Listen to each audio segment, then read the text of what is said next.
ঝাল খেতে না পারা ফুচকা মামনি। কাকু ফুচকা বানাও।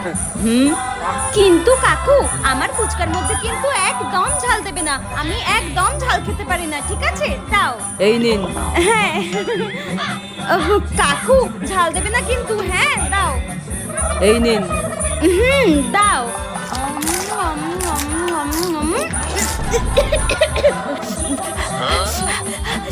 হ্যাঁ, এ কি পাগলা কুকুরের মতো করছে কেন? কাকু খুব ঝাল হয়ে গেছে, এত ঝাল দিও না। আমি তো তোমাকে প্রথমেই বললাম এত ঝাল দিও না। তুমি একটা কাজ করো, তুমি আমাকে সস দিয়ে দাও।